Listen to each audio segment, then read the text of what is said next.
Times news channel देखे आप सभी दर्शकों का बहुत बहुत स्वागत है। मैं हूं रमनदीप कौर। इस वक्त की बड़ी खबर आ रही है प्रयागराज से। क्या है पूरा मामला, देखने के लिए बने रहिए हमारे साथ। आगामी महाकुंभ को भव्य और दिव्य बनाने के लिए सरकार जहां तेजी से कार्य करने के निर्देश दिए हैं, तो वहीं संगम नगरी प्रयागराज में 2 दिवसीय निरीक्षण पर पहुंचे प्रमुख सचिव नगर विकास अमृत अभिजात ने जहां सारे कुंभ कार्यों का निरीक्षण किया, चाहे वो फ्लाईओवर हो या आरओबी हो, चाहे मनकामेश्वर हो या भारद्वाज आश्रम कॉरिडोर। ऐसे में साथ ही उन्होंने जहां प्रथम दिन निरीक्षण किए तो दूसरे दिन समीक्षा बैठक की। बता दें, मेला प्राधिकरण के सभागार में जहां उन्होंने पुलिस विभाग व अन्य विभाग के लोगों के साथ जहां बैठक की और साथ ही उसके उपरांत जल निगम व अन्य अधिकारियों के साथ भी बैठक की। साथ ही उन्होंने 10 नवंबर तक की तिथि दी है जिसमें काम पूरा कर लिया जाएगा। सड़क जो खस्ता हाल है और गड्ढे खुदे हैं उनका सुधार होगा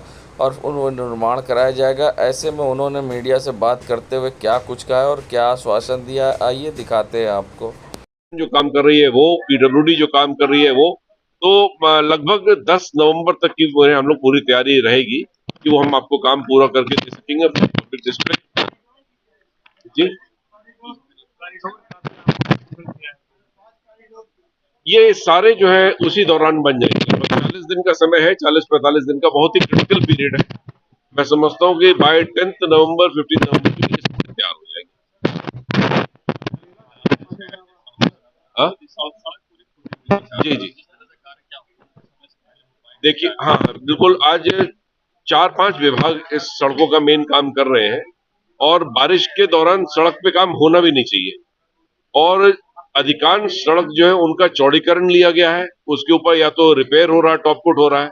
अगर मान लीजिए कुंभ ना भी होता इस साल में तो निश्चित रूप से बारिश के बाद जो है पीडब्ल्यूडी प्राधिकरण सभी शहरों में एक बार रिले करती है रोड को, बिकॉज रोड डैमेज होता है, तारकोल की ये प्रवृत्ति होती है। तो अब वो वक्त आ गया है कि जो डैमेज हुआ है बारिश की वजह से या रोड एक्सपेंशन की वजह से या टेलीफोन वायर के लगने की वजह से, क्योंकि सारे विभाग करीब 34 विभाग साथ में काम कर रहे हैं, पर्यटन भी कर रहा है, ओएफसी केबल भी लग रहा है, रोड का चौड़ीकरण भी होना है, क्योंकि हम लोग 1.5 से गुना से ज्यादा 2 गुना तक की ट्रैफिक को एक्सपेक्ट कर रहे हैं।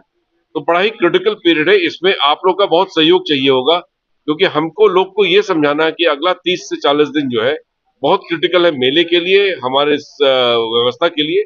इसमें काम हो जाएगा। तो मैं समझता हूँ 10 नवंबर, जैसे मैंने पहले कहा, 30 अक्टूबर का मैं 10 दिन और ले रहा हूँ, क्योंकि मैं नहीं चाहता हूँ कि हड़बड़ी में कुछ गलत हो जाए। तो अच्छे क्वालिटी को, गुणवत्ता को रखते हुए रोज 10 बजे रात में हमारी वीसी होगी। अभी माननीय मुख्य सचिव जी भी आ रहे हैं। सरकार ने हम पे इस पर जिम्मेदारी दी है कि इसको बहुत गौर से देखा जाए, हम लोगों को गवर्नमेंट को रिपोर्ट करना बढ़िया होगा।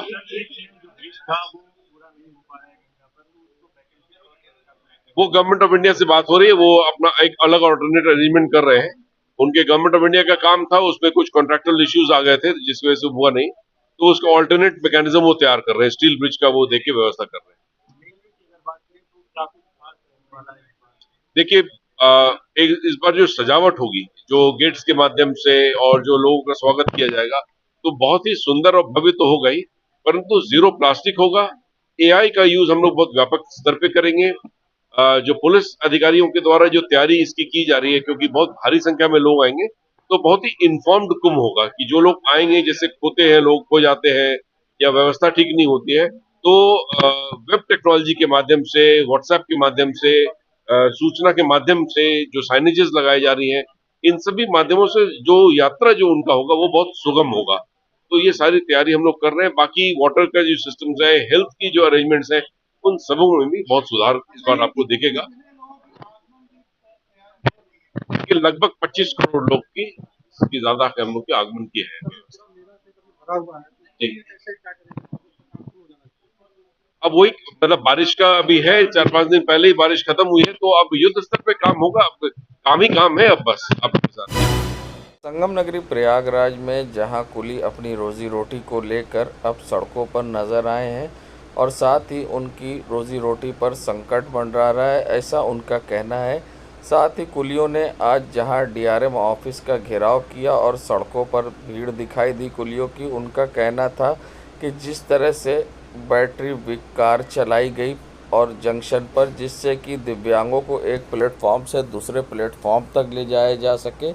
मगर अब उस बैटरी कार पर लोग सफ़र करते हैं और साथ ही साथ उस पर लगेज भी ले जाते दिखाई देते हैं, जिससे कि हमारी रोज़ी रोटी पर संकट बन रहा है। पहले एक प्लेटफॉर्म से दूसरे प्लेटफॉर्म पर लगेज ले जाने के लिए कुलियों का सहारा लिया जाता था, मगर अब बैटरी कार का लिया जा रहा है, जिससे कि हम बेरोज़गार हो रहे हैं और हमारे घर में चूल्हा जलना मुश्किल हो गया है।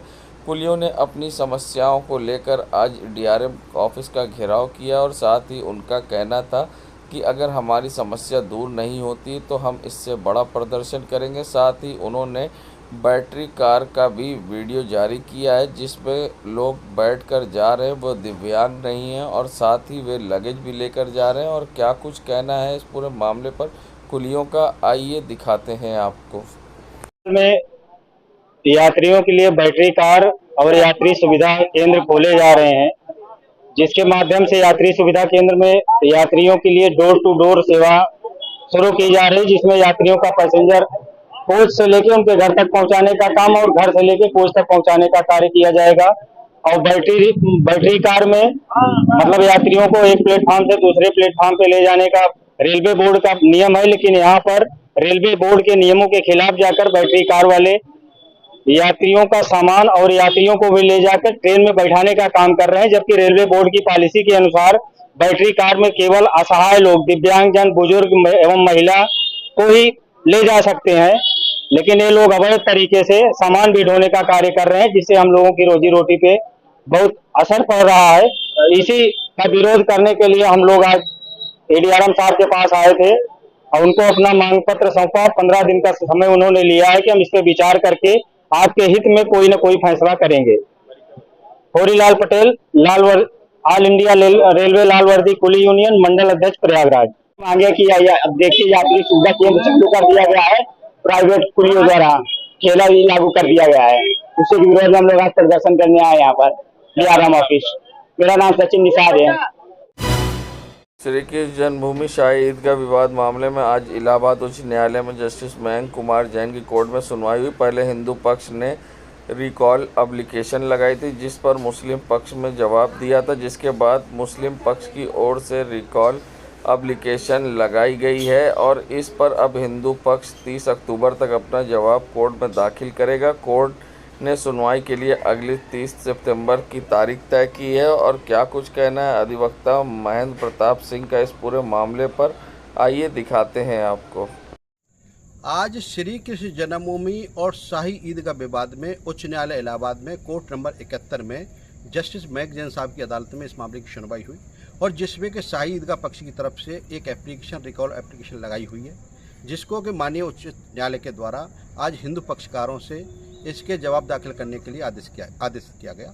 तो अब 30 तारीख तक सभी जो केस क्लब कर दिए गए थे उसका ऑब्जेक्शन शाही ईदगाह पक्ष ने किया है और उनका कहना है कि ये क्लब नहीं किए जाने चाहिए। इस तरह की एक रिकॉल एप्लीकेशन उनके द्वारा लगाई गई है और माननीय उच्च न्यायालय के द्वारा हिंदू पक्ष को यह आदेशित किया गया है कि हिंदू पक्षकार अपना जवाब 30 सितंबर तक दाखिल करते हैं। तो 30 सितंबर तक हम लोग अपना जवाब दाखिल करेंगे और कंसोलिडेट किए जाने को मामले को लेकर के जो रिकॉल एप्लीकेशन शाही ईदगाह पक्ष के द्वारा लगाई गई है वो अनावश्यक रूप से लगाई गई है, वो इस केस को डिले करने के लिए लगाई गई है।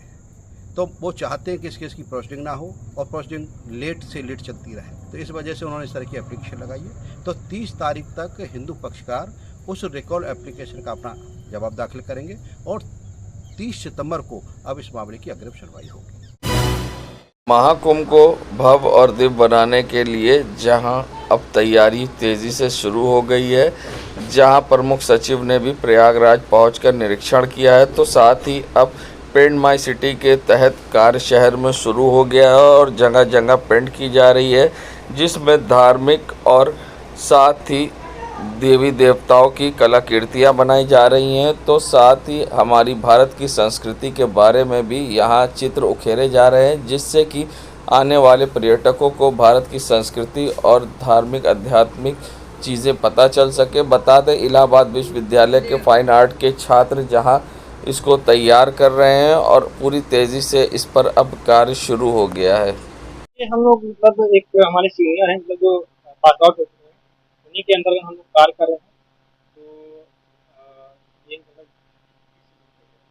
ये म्यूरल की मतलब जो महाकुंभ होने वाला है 2024 में 2025 में, तो उसी के तहत हम लोग कर रहे हैं।